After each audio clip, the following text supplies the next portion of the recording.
I am appalled to hear that people are making videos doxing him. So I am begging people, please, if you see a video of his first and last name or his picture, report it for doxing. I've certainly been using that report button a lot. I'm here to share my story, not to get him in trouble. I did accidentally use his first name, but by the time I caught the slip, I was already like 3 videos past it. But it doesn't matter because this is my story. That's crazy. You didn't just say his name, you said he's like from Pakistan, while you're simultaneously calling him a predator. And I can tell it the way that I want it. And a first name is not doxing. Yeah, why did you say your AI was from Pakistan? He's got a good point. So I've also gotten some DMs saying that countertransference can mean anything, and it absolutely can mean anything. However, I have told my psychiatrist many times that I have a crush on him over the... Dude, the obsessive vibes that I'm getting from her unfortunately remind me of a couple content creators who behave in like identical ways. Yep. Like also a bunch of other people telling him like, don't do this is kind of weird, and they're just like, phew, I'm gonna do it. And even the very fact that she's saying, oh, he's a predator, but also at the same time, don't get him fired. Like if you believe that he was like a predator, you wouldn't mind if people were trying to get him fired. And it kind of reminds me of like someone being like, this guy is a dangerous anti-Semitic terrorist, but also I'm obsessively gonna talk about his body. It kind of doesn't make sense. Like you're presenting like a severe indictment on a person, and then also simultaneously like hyper focusing on like really weird minutia in an incredibly obsessive manner, while also heavily utilizing ChatGPT for emotional support. That's weird, man.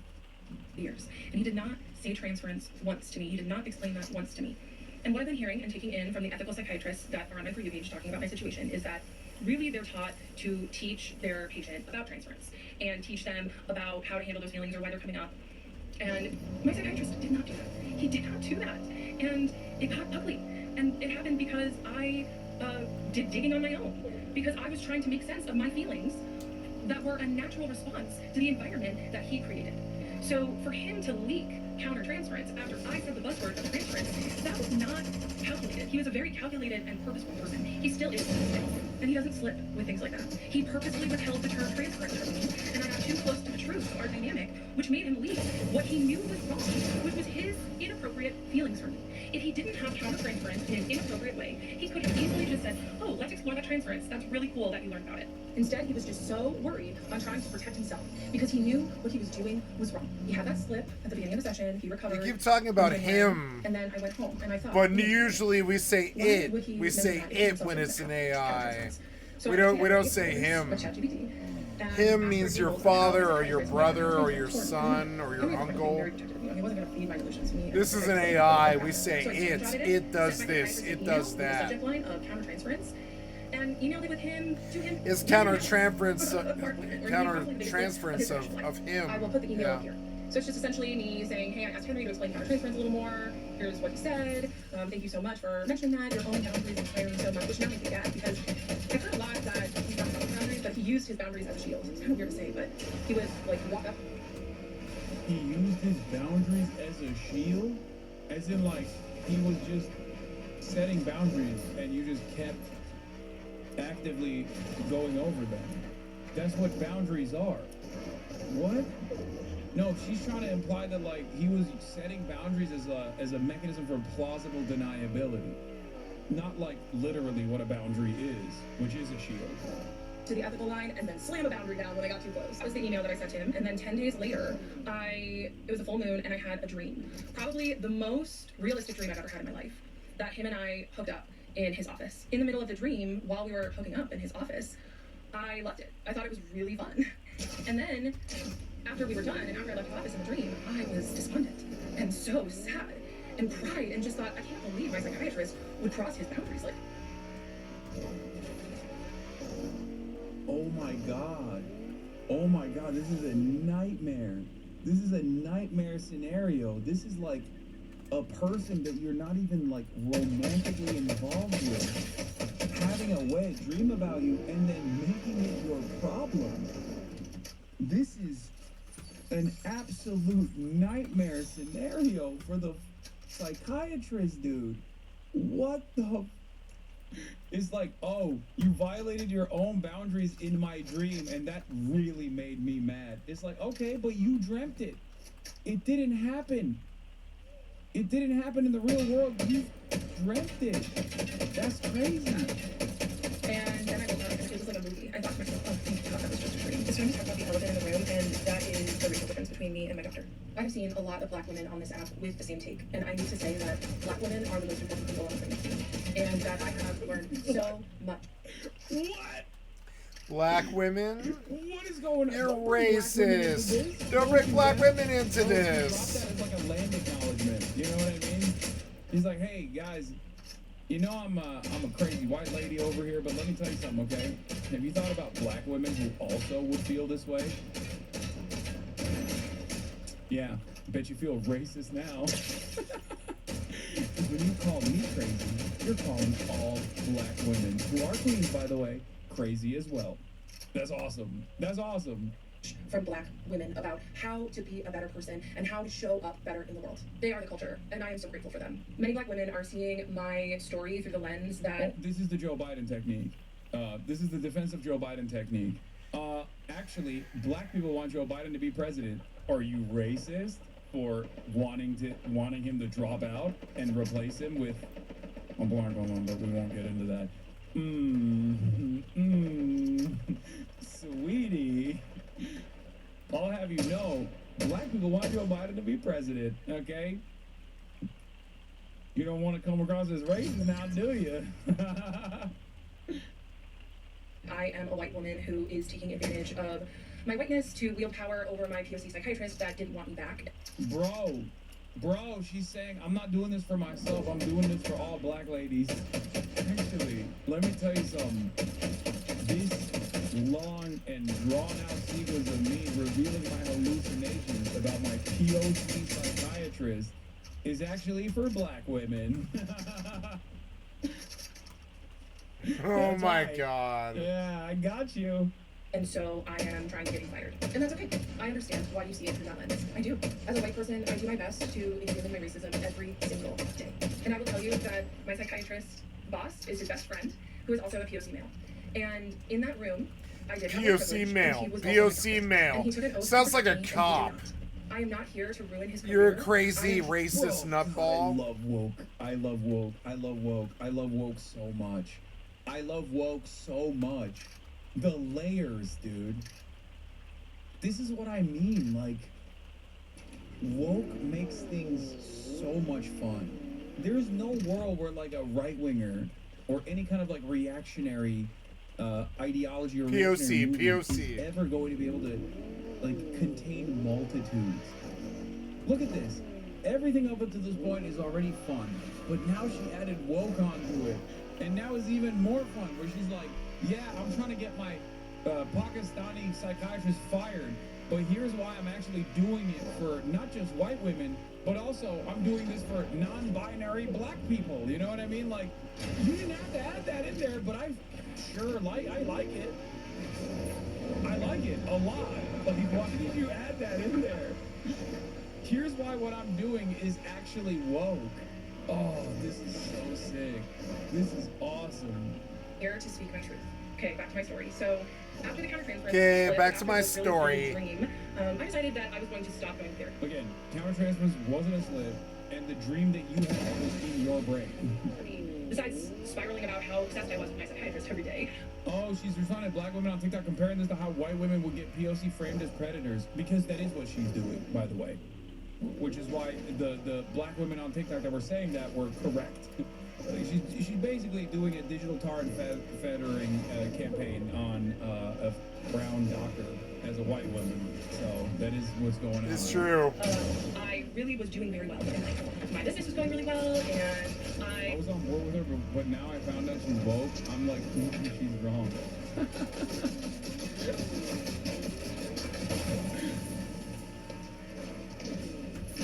Yeah.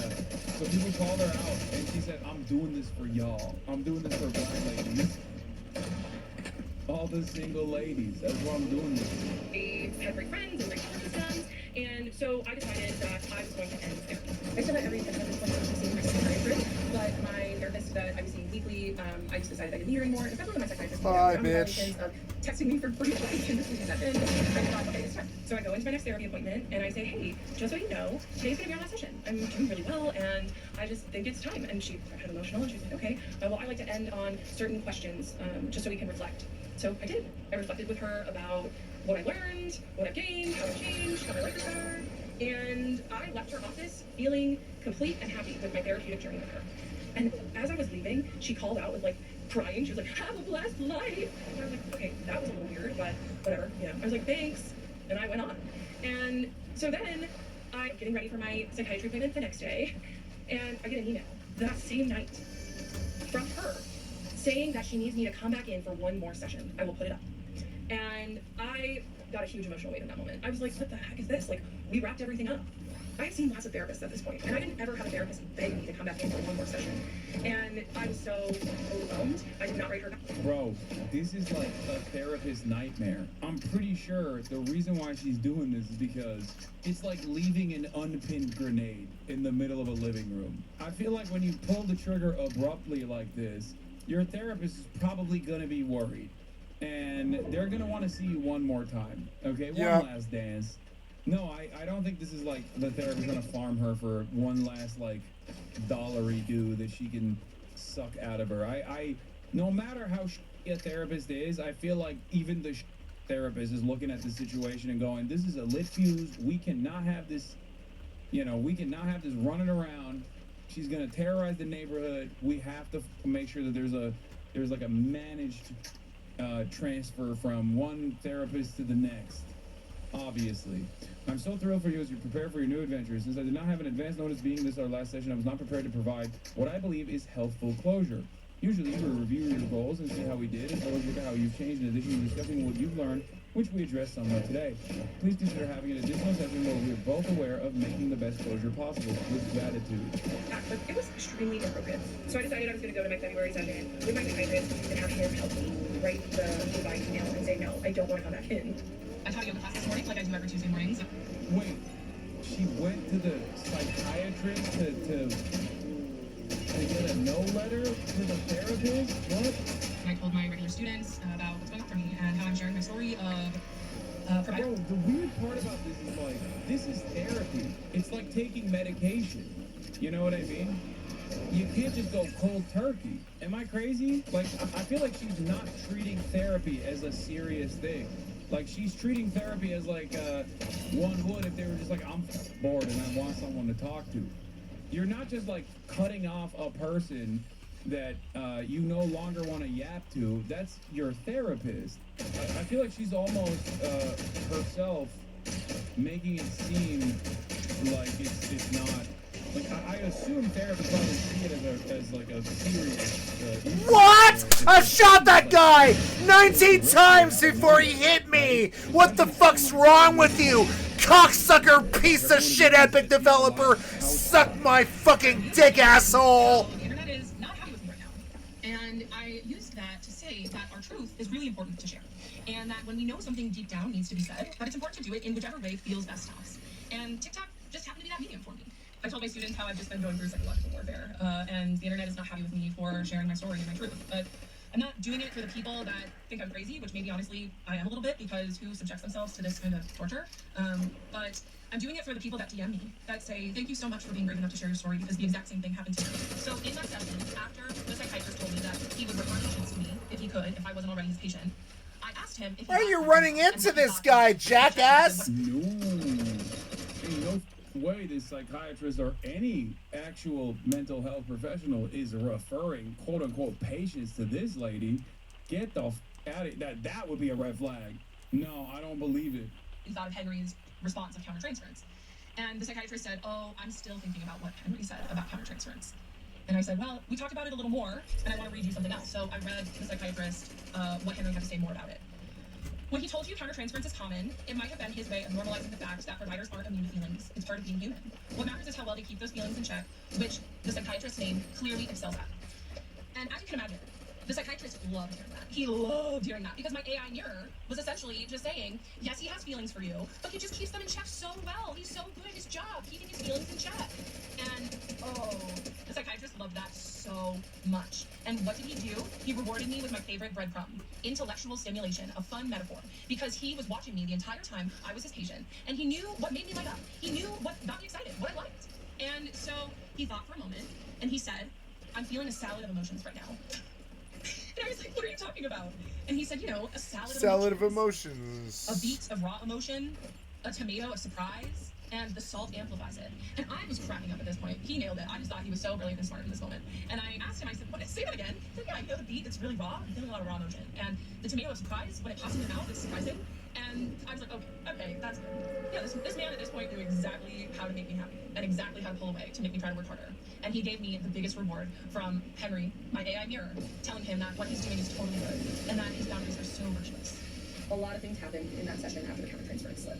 And I also had my psychiatrist help me draft the email to my therapist who was begging me to come back in. And the psychiatrist said, I used to have respect for her. And what he meant when he said that was, I used to like it when she would feed to me and have me deliver intimate content to me. But the moment she started being sloppy, I lost respect for her. Right? I'm pretty sure that's what he meant when he said that. And people had asked if they were connected. Surprisingly, they were not. They had no idea. They had never met before. But I would go to my therapist every week and tell her how much I loved my psychiatrist. And she, loved hearing about that from me. It was so weird. So he helped me draft the email to that therapist to say, look, if I were to end up coming back, it'd be more for you than for me. And I read my longtime ex-boyfriend, who he had originally really liked, but I think my psychiatrist preferred me single. Because my ex-boyfriend, as most ex-boyfriends do, was begging me to come back into his life too. And I just kept saying no. And I asked him to give... Uh-oh. Frame drop. We're back. Me some space, and he would not give me space. He said, do you still need space or can we hang out? And I asked my ex-boyfriend, I just said, why do you want to hang out so badly? And my ex-boyfriend texted me back, because it's been a few months since I've seen you and it's been on my mind. And I was reading this text exchange to my psychiatrist in session, and I read what I responded to that weak line about why you wanted to see me. And I said, my self-respect is much higher these days than when we were in a relationship. I am only interested in accepting invitations for my time and attention that value me and recognize my worth. Being on your mind is not an acceptable invitation, and I decline. And my psychiatrist just looked at me and said, I bet your ex had to read that twice. And this was another thing about the psychiatrist, okay? He couldn't ever just give me a regular compliment. It had to be those weird sideways compliments. Instead of, I'm so glad that you're setting boundaries with your ex-boyfriend and growing your self-respect, it's, I bet you had to read that twice. Or it's not, I'm really proud of you for growing your coaching business and finding success. It's, I refer my patients to you. You weren't already my patient, right? These are what I mean when I say breadcrumbs. He was a master at them. And this is how, looking back, I know that I was not his first victim for his fantasy supply. Because he was too good and too slick up until he caught feelings. Then he started getting sloppy. People are asking me for more concrete evidence, and this is when the concrete evidence really starts, because this is when he used it. This is funny. Someone said, concrete evidence that AI exists? Yeah. It exists.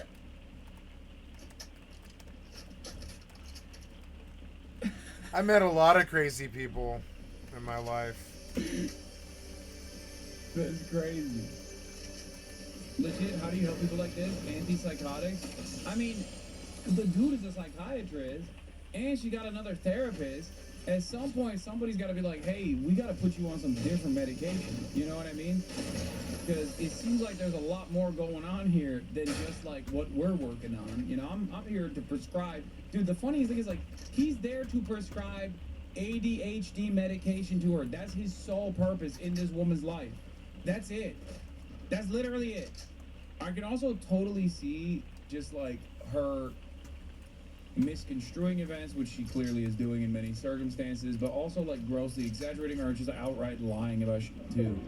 Him himself started to get sloppy. Because what was happening was, when I had started to see him 3.5 years before, I was a nearly perfect supply source for him. Because what did I have? I had low self-esteem, boundary issues, daddy issues, so I put him on a pedestal.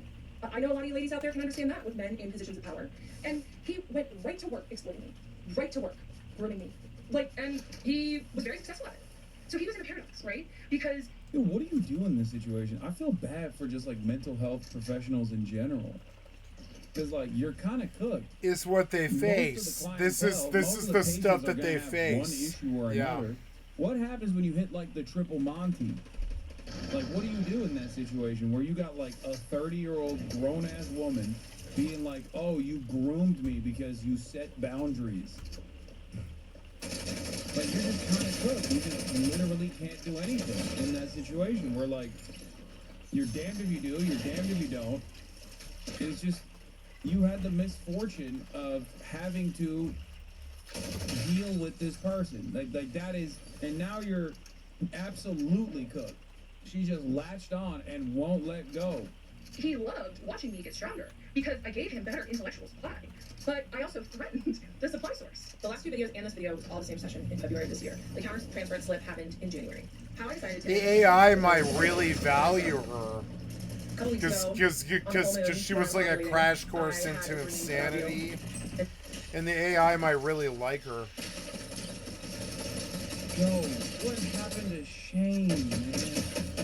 Like, that's not a sequence of words that you should put behind one another. Unless, like, that's like something that you shouldn't even tell your husband, really. Like, that's just, or I guess that's the only acceptable person, like someone you've been in a relationship with, okay? Even then, I feel like your significant other is going to start looking at you sideways, be like, ovulating at a full moon where you had a sex dream about me? Like that's weird, okay? But, like, saying that to your fucking psychiatrist is extra crazy. And the psychiatrist being an AI is also crazy. In this office. And he, all of a sudden, just looked so uncomfortable.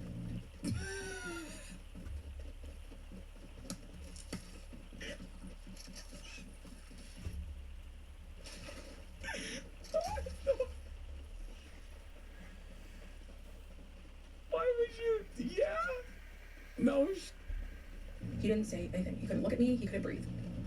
And It's sure, an exercise in maybe he was uncomfortable because he didn't like me saying that I had a pathos. dream where we hooked up, but he could have said that. But he didn't. All the things that make you up as a human being, your wants and desires, id, ego, libido, pathos, problems. Yeah. You put him in an impossible situation. Have you ever heard the statement, the silence was deafening? You scared him. You want to know why? Because they probably put it on my ears so many times in his head. No. What leads you to this conclusion? And there I was, speaking it back to him. And I continued, and I said, yes, we hooked up in this office, and I really liked it. Well, we could not move or breathe. And then I told him, as he was still very then, Hey, yo, she's breaking the broadcast. Sometimes when I see stuff like this, though, I do get a little jealous. I'm like, this level of confidence that's born out of pure delusion is wild. Like, I feel like at that point it's like a superpower. You know what I mean? when we were done and I left, I was struck with sadness. Because in the dream, I thought, I cannot believe that he crossed boundaries anymore. Because his boundaries are so important to him. And then I told my psychiatrist that I woke up and he thought, oh, that was just a dream, thank God. And it was like my psychiatrist turned into a little boy. And he looked at me and he said, so you do have boundaries? And I said, I love your boundaries. I hate your boundaries, but I love them more. There's the push and pull, the trauma bond. Because once again, he used his boundaries as protection while exploiting them. So I told him... What? Nah, bro, chill. She had the sex dream for the black ladies out there. No, make no mistake. Yeah, when I was my psychiatrist in my dream ovulating during a full moon, I was actually doing it for all the black ladies. That's right. Brother, just push and pull. Just push. No pull. Just push. Him about what happens when I ovulate and my desires, and he listened, because of course he did. And then I decided that it seemed like enough time had gone by, and I put my shoes on and started heading to the door. And he met me at the door, which he does not usually do. He didn't ever do that. He just let me leave. And he stood at the door, and I was like, will you take the door? He started to sure. So we went out the door. And then... Thank you! And watched me exit, and he asked me, he said, see you next month? See you next month? He hadn't ever asked me that before. And I looked at him and I said, maybe. And I walked out the door, and I saw that man had let us go 15 minutes over session. And that is when, the special treatment started, the longer session. He usually gave me extra 5 minutes, but yeah, the sessions got longer. And I got in her car, and I was just like, oh my god, that was the most intense session we have ever had. Oh, hi there. I'm gonna be honest with you. I do feel like if this was a dude relaying this information about his female psychiatrist, like they would probably be in jail.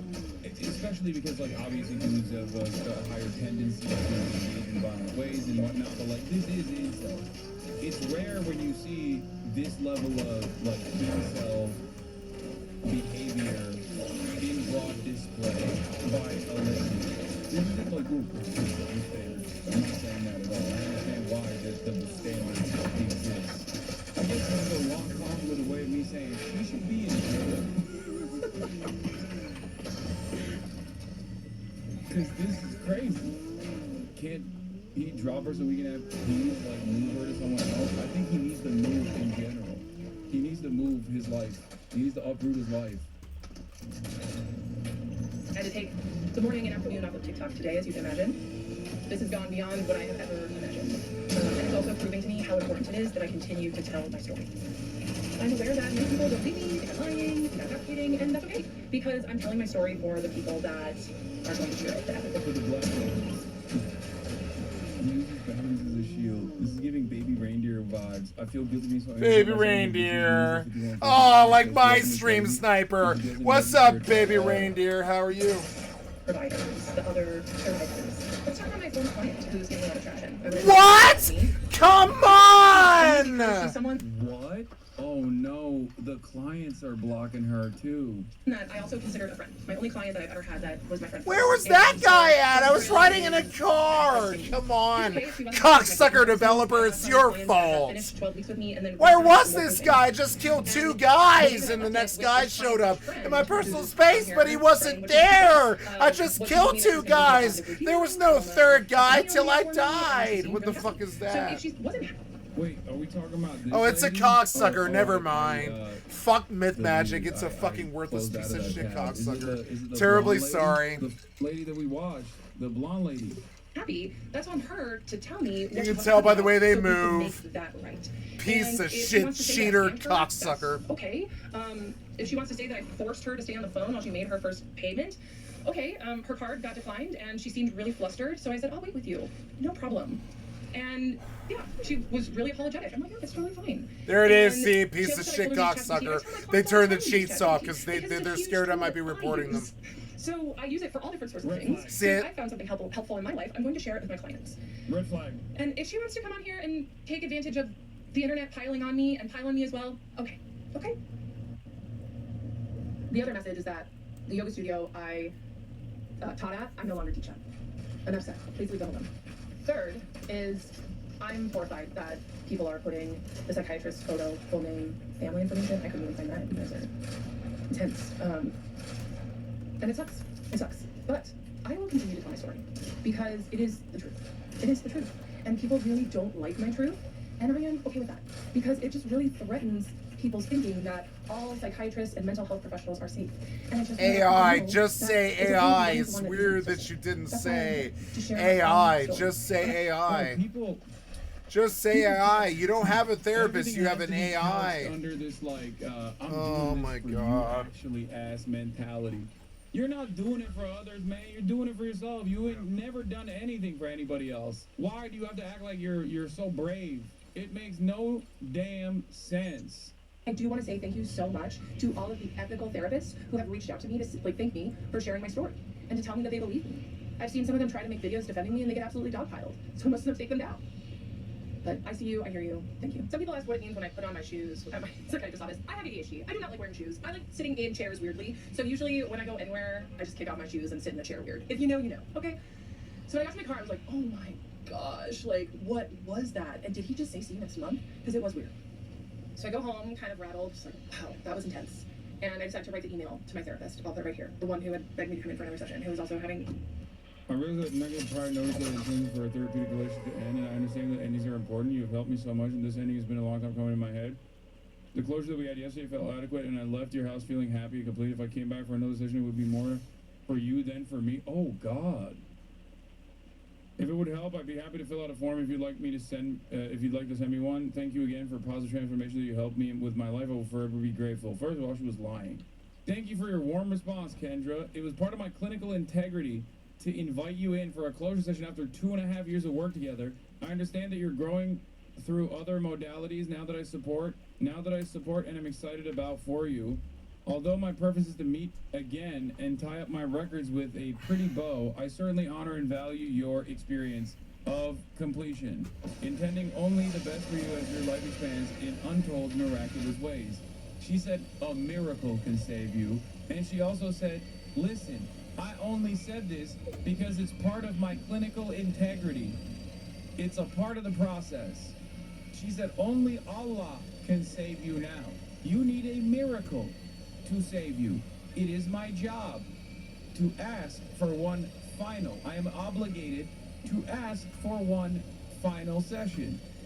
Only God will save you. With now. an AI. Just say AI. Just say So I AI. told her, I was like, look, I understand it was sudden, but if I were to come back in, it'd be more for you than for me, and I'm happy to fill out a form, right? Here, give me a form to fill out for your notes. And then she said, it's a part of my clinical integrity to invite you back in. To put your needs above mine? Your clinical integrity? Yeah, I did not write her back. I did not write her back. And it was in this week where a bunch of stuff, just started to shift. Like, the week after was Valentine's Day. And that same ex-boyfriend, the one that was, also not respecting my boundaries, who said, can we hang out? And I said no. And then he texted me, happy Valentine's Day. So guess what I did? I blocked him. And guess what happened? It felt so good to block him. And it just got me started thinking, like, oh, what else is taking my energy? What else is taking my power? What else is taking my vital resource, right?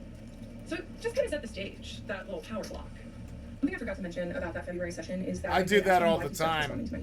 I completely sever and disassociate. Right? Yep. But no, I had to bring it up in session. It's the sign of somebody with some terrible So after trauma. the intimate dream confession, as I was leaving and he was following me, I asked him, I said, do you like it when I email you? Because I realized that you're just not writing me back. And he said, well, it's not that I don't like it. It's that I wonder, why did she do it? And I looked at him and I said, it's because I want... I'm constantly wondering to myself, when will it stop?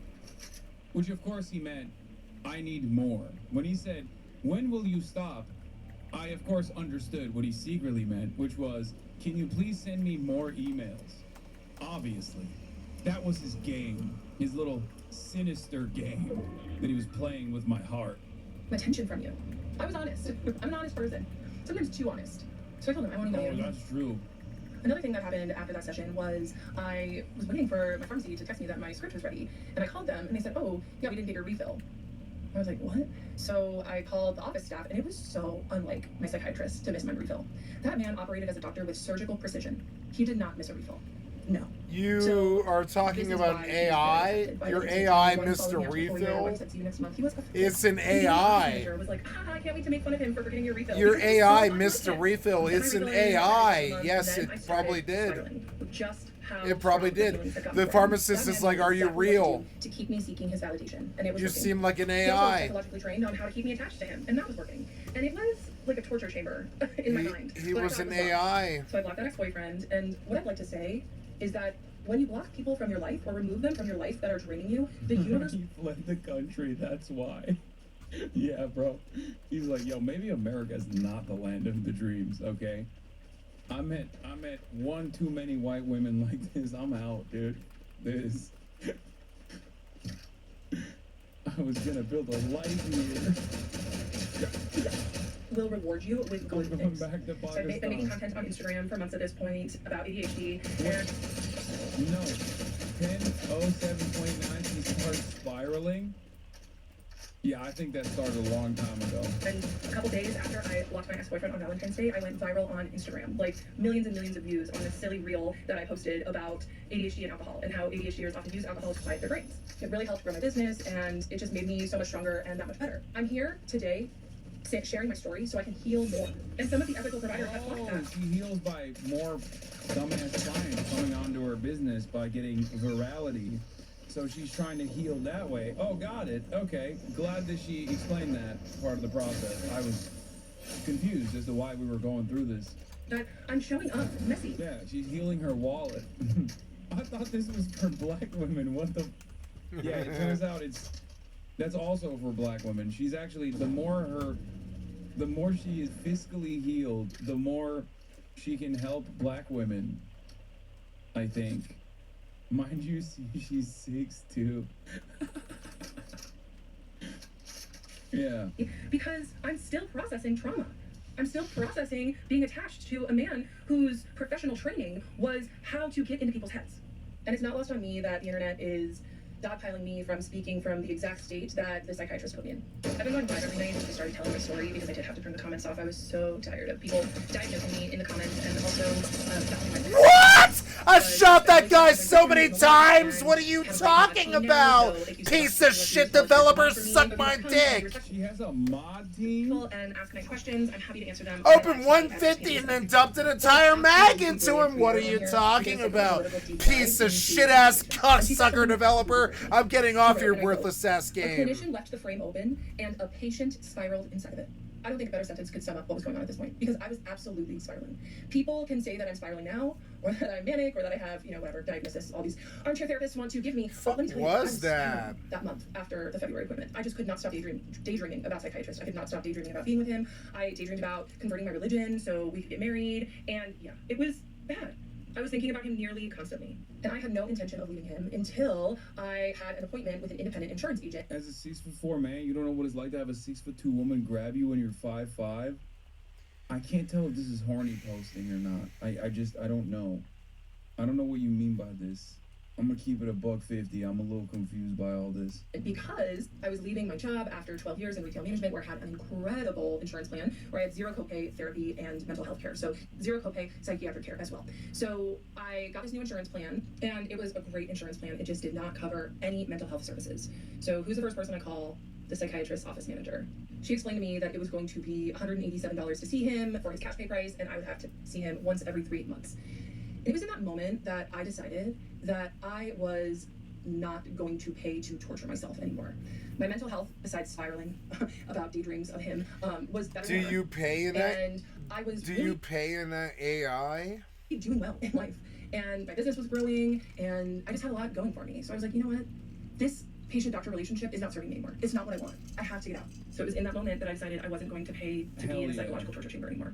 That I was going to advocate for what I wanted, which was like what my emergency medicine best friend had said years before. For him to say, Kendra, I can't be your doctor anymore. We have to wait 2 years so we can be together. Because I knew that he wasn't going to do it. I talked to ChatGPT.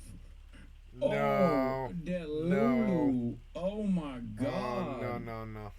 Oh my God. I'm Henry gonna about cook it a lot, something. and I just want to take a moment to say a lot of people are messaging me about the environment. Okay, so the entire process it can quickly be summarized with she hallucinated her psychiatrist going through the regular motions of like what a psychiatrist would do for like 2-3 years. 2 or 3 years, and in the entire time frame, she just was like insanely weird and creepy towards him, and he just kind of kept up with it.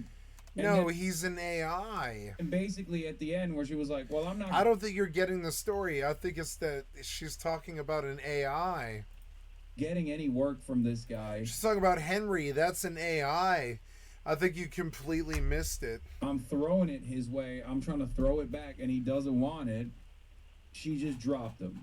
And then afterwards, she wanted to make this like long and now incredibly viral, also ChatGPT hallucination induced process, this whole the TikTok sequence. Impacts of AI, and like, yes, I agree, there are environmental impacts, and there are also environmental impacts of taking a cross-world flight or of eating meat. And the toothpaste is not going back in the tube with AI. People are not going to stop using it. It's going to become more and more a part of our society. And now she's defending AI like the loyal soldier. So if you want to message me to stop using AI, I'm not going to read it. That being said, so I talked to Henry quite a bit about this, and the way that he was making it seem, because this is kind of what I thought, was that it was an innocent case of transference and countertransference, and that psychiatrist boundaries were just so good that he wasn't going to cross them. When really, now looking back, what I know it was, or I think, is that he just liked the power of being my doctor, and he didn't want the vulnerability of an actual relationship, and he was able to just get his needs met in the once-a-month session. Wait, the doctor was a schizophrenia specialist, not sure the accuracy, but that's what the TikTok crowd been saying? No, it's a real doctor. No, he's not even a psychiatrist. He's an actual schizophrenia specialist. It's an AI. Nah, No, it's that's AI. too- She's talking that about wraps this whole AI. story Did you up not because get it's it? too neat. Maybe I'm wrong. I thought she was talking about an AI doctor the entire time, and she kept calling him Henry. Of a bow, you know what I mean? People are She's insane. She's talking about AI doctors. saying there's a whole nother hour on this, by the way. Yeah, I mean, the I could- psychiatrist is an AI. Did you not get it? Like, maybe I'm just tripping and I just totally missed the point. See her having schizophrenia instead of ADHD. And the reason that she's talking about black women and like the fact that he's a Pakistani is because it's a cold AI that's never actually met her before. The world is kind of messed up right now is because we're getting ready to shift, and it's going to get worse before it gets better. So the raves are children that are going to be born. It's kind of like autism, but more. Like What? they're going to be able to communicate. Some people actually now think that the founder of human design, Ra'uruhu, was actually What? No, Woman see, who fell in love with a she's psychiatrist like, speaks out after receiving violent threats. Exclusive. Kendra Hilly, a 36-year-old ADHD coach from Arizona, doesn't say that she's 6'2" here, by the way. Weird that they didn't mention that important. they want her to piece of hate you. information. They want you to Kendra hate Hilly. her. I'm getting off this now. This woman, she was just crazy. That's all. And I don't mean that in some kind of negative way. It's just, you know, I don't really need I'm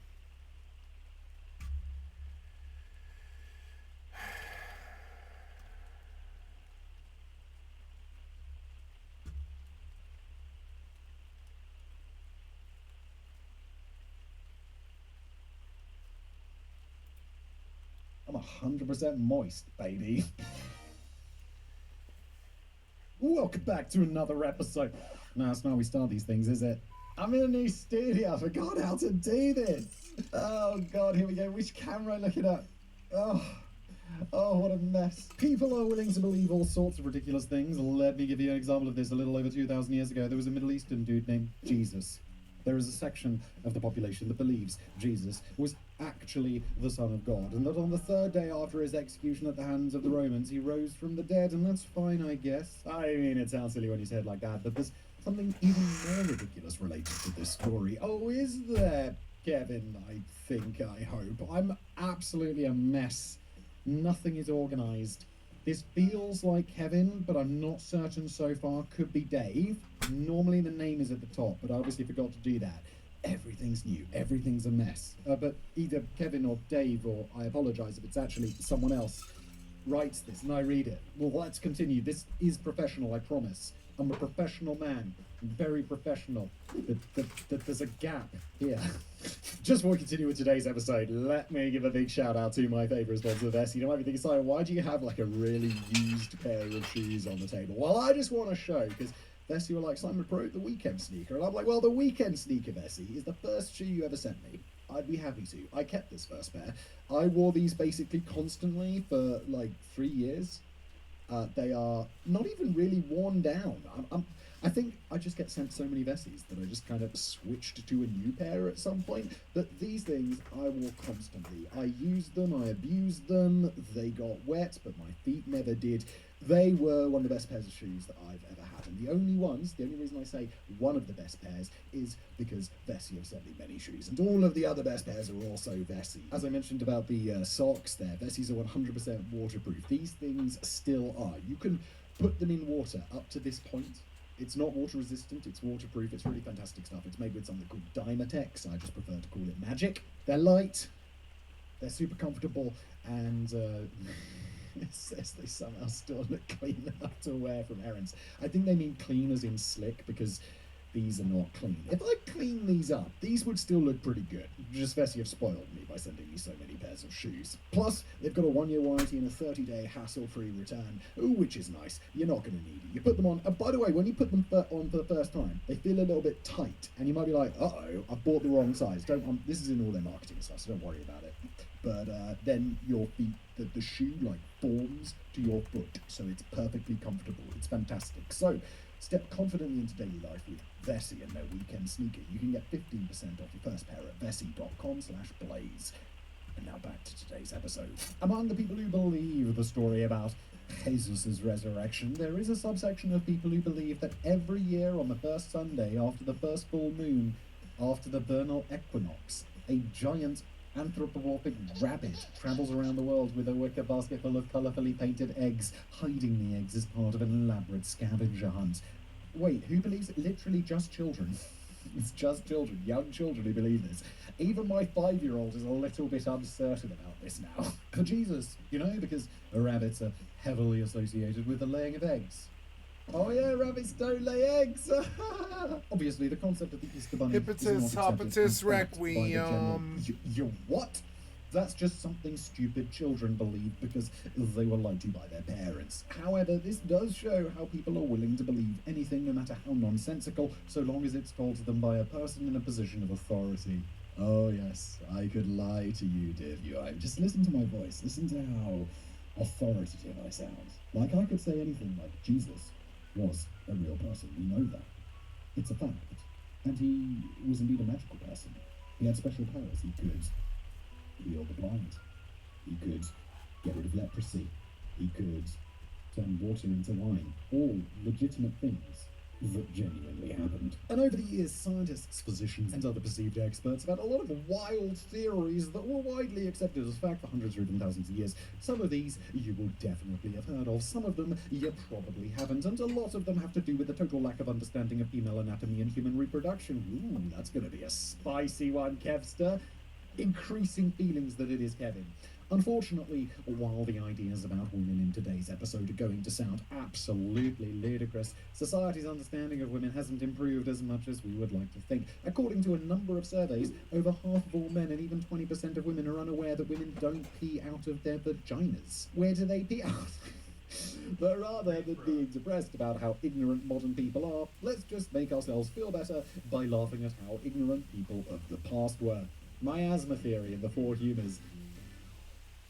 Isn't the one about smells causing diseases? You're like, oh, this coffee's a little bit off. That's not very good. And now I've got AIDS. I'm sure this theory is, and the four humours are like the bile, red bile, yellow bile, water, blood, something like this. It's all wrong. I haven't spent that much time learning it.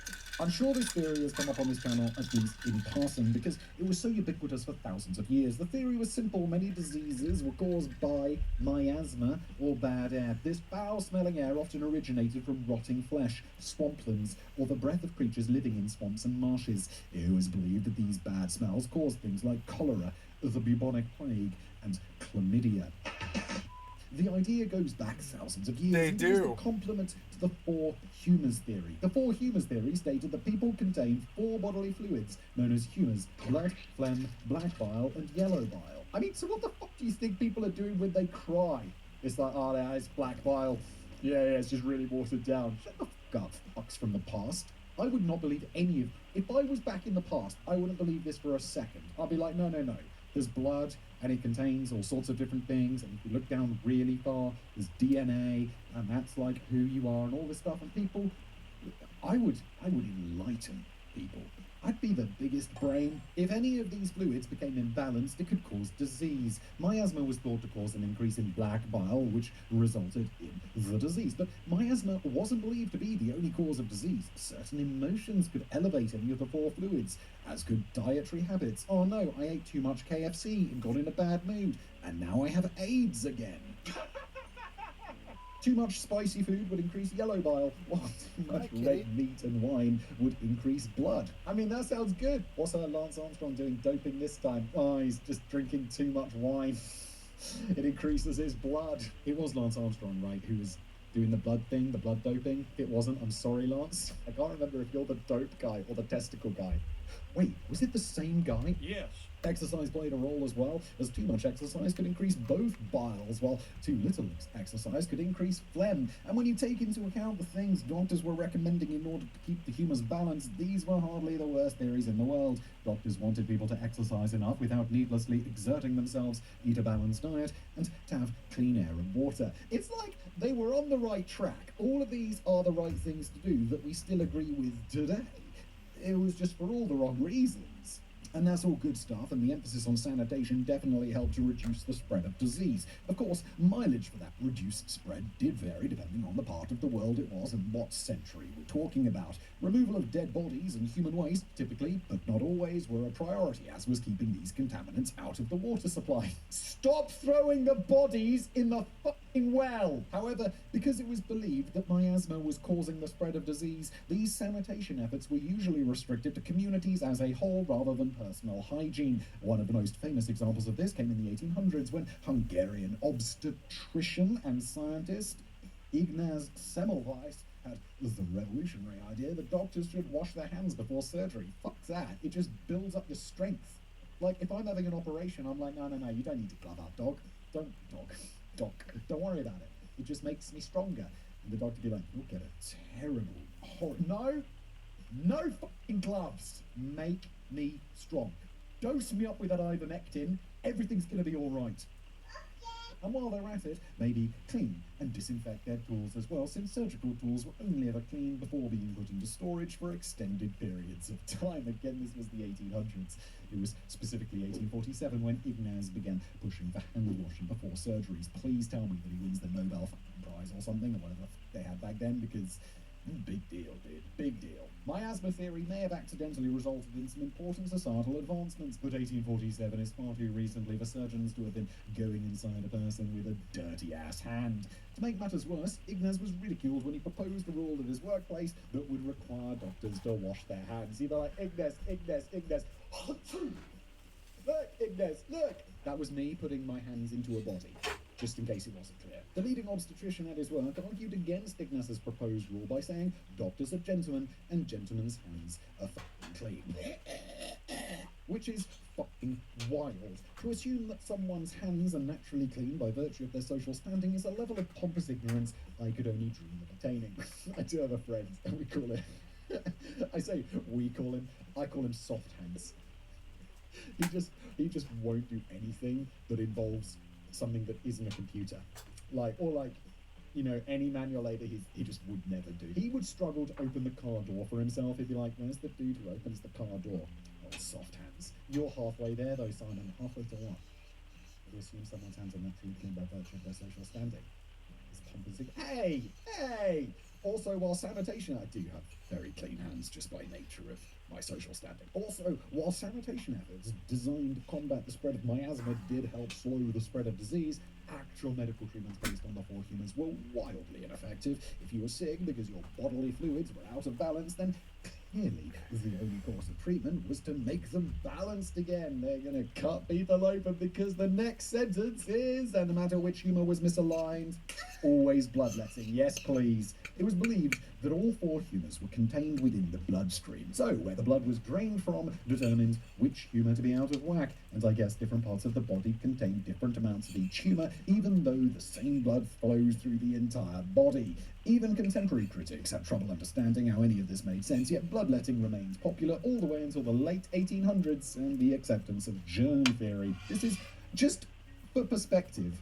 Humans have been around for a long-ass time, and we only figured this out 100-some years ago, which is, in the grand scheme of things, very little. It's like how long a really old-ass person lives. This is especially notable since while miasma theory was still accepted at the time, the four humours had largely been abandoned back in the 1600s. I guess they just kept on bloodletting people because it was pretty much the only medical treatment that existed, even if there was no evidence that it was helpful in any way, so doctors had no idea what else they were supposed to do to help people. Is bloodletting actually useful for anything? I don't know. I feel like there must be some situations where it's like, oh, you do have too much blood, and you're about to burst. They'll cut you open. It's also why useless treatments like homeopathy were perceived to be so effective, because literally doing nothing was better for you than getting help from a doctor. Or temperaments. If there's one thing people love, it's being put in a box. Are you an Aries or a Capricorn? You're neither, because it's not fucking real. An INFJ or an ESTP? Again, you're neither, because it's not fucking real. It's not fucking real. Really into this. I hope he doesn't hear this, but it's like... Is it parapsychology is the word? Pseudo-psychology? Crypto-psychology? That sounds like something crypto bros do. A Hufflepuff or a Slytherin. That's Again, what it not is. real. People grounded by personality types not only feel a sense of tribalism and belonging, but it gives them the false sense that these categories created either by mystical bullshit, nonsensical pop psychology, or problematic authors who tell them a lot about themselves. And this is nothing new. While the earliest examples of this may have originated in ancient Mesopotamia, it was the Greek doctor Hippocrates of Hippocratic oath fame who formalized bullshit personality types into medical theory that would persist for 2,000 years. I'd say it was the unholy love child of the four humors theory and the Myers-Briggs personality test. That's the INTP thing. But Hippocrates and the four temperaments were really the basis upon which all other personality traits were created. But despite being called the four temperaments, this theory actually included 9 different personality types. There's not 9 different personality types. At a maximum, there's 4, and everyone knows it. I fall into the personality type of benevolent dickhead. Each of the 4 humors was assigned either hot or maybe malevolent dickhead. Not sure yet. I'm still working it out. Each of the 4 humors was assigned either hot or cold and dry or moist. The ideal personality type would be all 4 of those qualities perfectly in balance, and the 4 bad personalities were if one of the 4 completely dominated the other 3. Wait, what were they again? Hot, cold, dry, and moist. I'm 100% moist, baby. But the most common and important personalities were the remaining 4 temperaments, each of which was linked to one of the humors. Oh my god, what are you talking about? Blood was warm and moist. So if a person was warm and moist, then their temperament was sanguine. And if they aren't warm and moist, either you're doing something wrong or they're not that into you. Anyway, warm and dry corresponded to yellow bile and was so-called choleric. Cold and dry matched with black bile and was called melancholic. And that just left cold, if you get that reference, I'm pleased for you. And that just left cold and moist for phlegm, which was cleverly called phlegmatic. The oversimplification was that sanguine people were really happy, choleric people were really angry, melancholic people were really sad, and phlegmatic people were calm and reserved. Oh, I'm definitely phlegmatic. I'm calm and reserved, chill dude. However, despite being the 4 most common temperaments, these were all deemed to be problematic in some way. Like I said, the ideal personality type was for all 4 of these things to be in perfect balance. But the good news is, because each personality was tied to one of the 4 humors, it meant that they were medically treatable. For example, a sanguine person was seen as being too happy because they had too much blood. The obvious solution then, especially because it was the solution for everything back then, was bloodletting. Now, normally I shit all over the concept of bloodletting because it's ridiculous and ineffective, but in this case, it actually could have worked. There's not a question mark in the script, but what? Bloodletting certainly wasn't going to bring a person's non-existent humors into balance so that they could have the ideal personality type, but it would absolutely cure them of excessive happiness. Very clever, Kevster. Also, why was being really happy seen as problematic in the first place? The past was literally the worst, so if a person was able to find some amount of joy in their miserable existence, just let them be happy and move on. I completely agree with the statement, and I do think it is better to be alive now than pretty much any other time. And I heard this, I can't remember what it was, I was listening to like a YouTube video or something, and someone was talking about this survey where they said, would you rather have a salary of $70,000 today or $70,000 in 1900? And the obvious thing is, you're like, well, now $70,000 in 1900, I would basically be king, or like, you'd be extremely wealthy. And so people naturally gravitate towards that one. But that's a huge mistake, because being wealthy in 1900 is way worse than making $70,000 a year today. There's no Netflix, the doctors are maybe washing their hands. I don't know. As I mentioned earlier, the 4 humors theory fell out of favour in the 1600s, but the 4 temperaments persisted despite the 2 being intrinsically linked. And while personalities are no longer considered to be linked to the quantity of various bodily fluids, this whole personality testing has been repackaged and recycled dozens, if not hundreds of times since then. Even modern theories of personality were originally influenced by the 4 temperaments, if not being outright copies of them with just different names. And while the personality types proposed by these new tests are largely similar because human nature hasn't really changed in the past couple of thousand years, at least we no longer believe that introversion is caused by too much phlegm. Just getting rid of my phlegm so I can feel more confident when I meet people. Otherwise, college parties would be filled with people drinking off-brand Mucinex instead of Natty Ice and Milwaukee's Beast. Now I know it's Kevin. because I have no idea what those things are. But Milwaukee, I know, is in America. Is Milwaukee a state or a city? Milwaukee.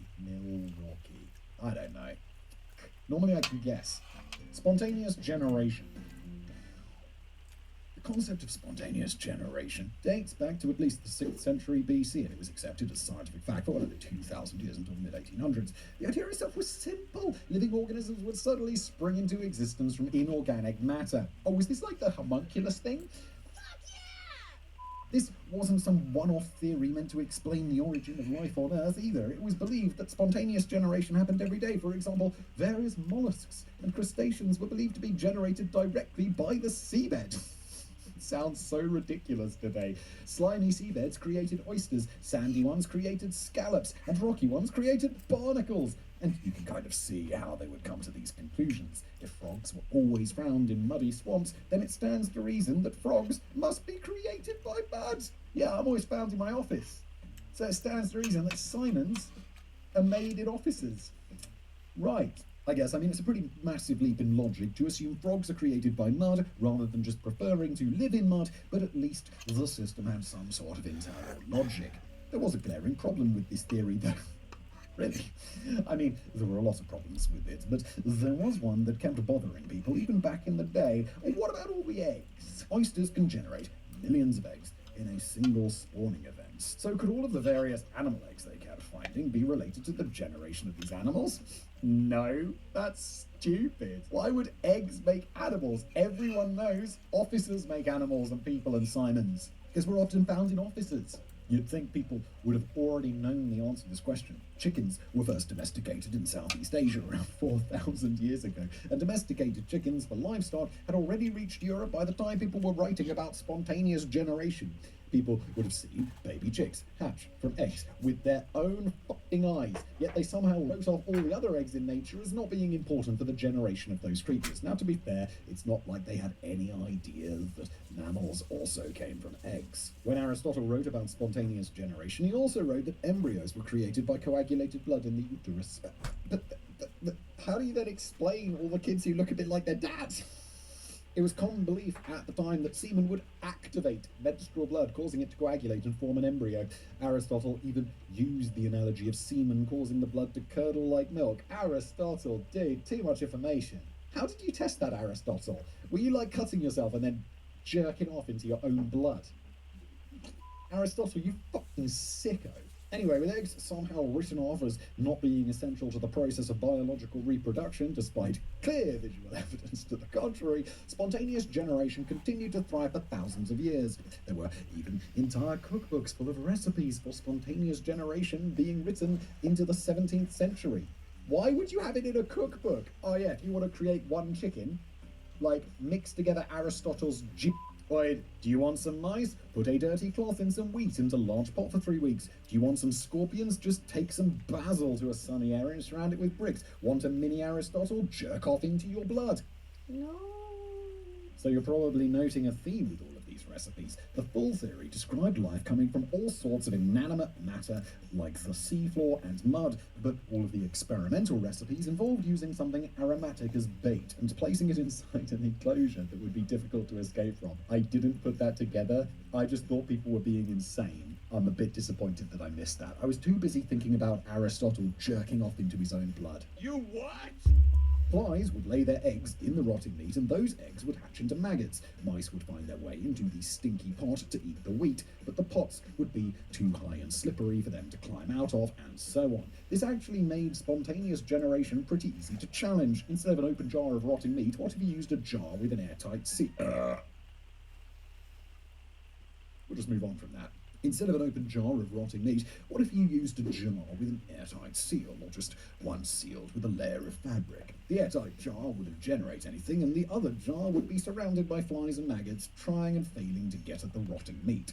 This should have made it pretty clear that these creatures already existed, and the supposed recipes were merely a way to attract them to a specific location. But it took another 200 years until Louis Pasteur was finally able to disprove this theory once and for all. But as a fun side note, did you know that there are carnivorous bees that eat animal corpses instead of nectar or pollen? Fuck no, I did not, and that's insane if true. I had absolutely no idea before researching this topic, but that's why people believed that bees were spontaneously generated by cow carcasses. Don't worry though, those bees don't turn rotting cow flesh into honey. Kind of disappointed, that would be an interesting taste. What's this? It's honey that tastes like really aged steak. Lambs grow on trees. In the olden times, there was a classification of life known as zoophytes. These were essentially thought to be hybrids of animals and plants, though it also referred to animals that just looked a bit like plants. It wasn't until the 1800s that this classification became obsolete, and in the 1900s a much more narrow definition was created to describe things like sponges, sea anemone, and coral, and the current classification is also being called into question, by the way. See, we're still getting things horribly, embarrassingly wrong. At first, you might think that this isn't a big deal, mistakenly thinking that a walking stick is genuinely part plant rather than just being a cleverly disguised insect is hardly the sort of thing that ancient people should be ridiculed for. But that's okay, because the general concept of zoophytes was an insane mix of mythology and misunderstanding that brought us gems like the vegetable lamb of Tartary. For those unaware, Tartary was an old term by Europeans to describe pretty much the entire landmass of Asia. Ah yes, I still use it today. Where are you going, Vigo? Heading over to Tartary. Gonna get some spices. Maybe get myself an island. And in Asia, particularly places like modern-day India, China, and Pakistan, European travellers discovered the wondrous vegetable lamb, a tree that grew baby sheep as a fruit. This wasn't just fruit that kind of looked like lambs either, though that would already be weird enough. It was believed that the lambs were connected to the ground by an umbilical cord that resembled the stem of a large plant, and that while the cord was strong enough to keep the lamb elevated off the ground, it was also flexible so that it could bend down and allow the lamb to walk around and graze on surrounding grass and such. Isn't this a bit of a problem when you are faced with the fact that no one has ever fucking seen this? Once all the foliage surrounding the vegetable lamb was gone, the lamb would die. People would harvest these deceased lambs, and their meat was said to taste like honey. Their wool was also really popular among the people of Asia, who used it to make all of their clothes. Now, obviously, this is some fucked up nonsense, and it is insane that Europeans genuinely believed that such a lamb/tree hybrid existed, but as with all creatures of legends, there's actually a pretty simple explanation. I think the people over in Tartarus or whatever were just yanking the old chain, pulling the leg, having you on. For example, you may be familiar with the questing beast. Yes, vaguely. Why, Kevin? A terrifying monster from Arthurian legends, it is described as having the head of a snake, the body of a leopard, and the haunches of a lion, and the feet of a hart. At first blush, that I know it's leopard. It's just leopard. It's spelt like leopard. Why? At first blush, it sounds like a nightmarish chimera. A beast not to be trifled with, but upon closer inspection of the description, it's a fucking giraffe. Most Europeans didn't know giraffes existed, and a European traveller's vaguely poetic description of his first encounter with a giraffe became the basis for the legendary beast. Similarly, the origin of the land tree of Tartary can be traced back to Europeans describing plants that they'd never seen before. In such detail? When describing trees found in what is now India, the Greek historian Herodotus, always known for his superfactual history, wrote, "The fruit whereof is a wool exceeding in beauty and goodness that of sheep. The natives make their clothes of this tree wool." Sounding a lot like cotton there, mate. To you or me, it's hopefully pretty fucking clear that Herodotus was just describing cotton. Europeans had never seen cotton trees before. As far as they were concerned, trees only grew fruit, and only sheep grew wool, so logically, the only way a plant could grow wool is if it was growing sheep as fruit. And thus, the vegetable lamb of Tartary, not Tartarus, Tartary was born. And look, I'm willing to forgive the ancient Greeks for this. They had limited knowledge of the world, and very few would ever have travelled to Asia. But scholars were still discussing the vegetable lamb as scientific fact well into the 1500s, with their descriptions of the supposed plant becoming increasingly elaborate. God, if that actually existed, Beyond Meat would be kind of fucked. If you could just have delicious lamb from a tree, with the descriptions of the plant becoming increasingly elaborate.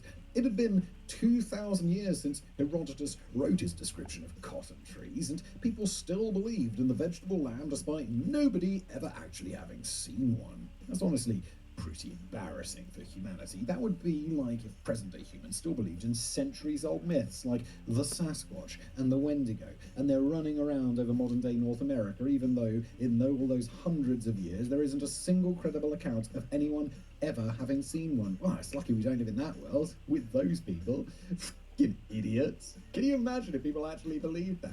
We should just fucking put them in some sort of special institution. Okay, fine. I have seen one documentary where they actually found Bigfoot, but the crew got scared and shot him. So they had to stage the scene to make it look like Bigfoot took his own life. Great documentary, though. I don't know what you're referring to, and I get the feeling that I'm missing a joke. Phlogiston and caloric theory. The concept of heat confounded people for most of human history. It is pretty confusing, isn't it? Well, that's obviously not to say that they couldn't tell the difference between hot and cold, but people had no understanding of how heat worked. And to be fair, there wasn't really any way that they could have known. Heat, also known as thermal energy, is the energy produced by the movement of particles at the molecular level. The faster and more chaotic those movements, the more heat is generated. But since people first had to discover atoms before they could discover the true mechanism by which heat was created, that meant there was no real way for them to know. As a result, the concepts of heat and combustion were often conflated, and that makes sense, since burning shit was the most reliable way to generate heat. There was also the sun, which had been thought of as a giant ball of fire since ancient times. I mean, I can see why. You look up at the sun, you're like, whoa, it's big, bright, hot, like fire. Admittedly, this went through various iterations, with the sun being thought of as a divine fire, a fifth element, and even that it was a giant ball of burning coal. Regardless, it was identified that the sun produced heat, and also that the sun was somehow burning, be it by magical means or otherwise. That's all well and good, but how come some things burned and others didn't? By the mid-60s, why is this water not burning? Aristotle, did you jizz on it again? The answer to that question was also the answer to where heat came from, an invisible and intangible substance known as phlogiston.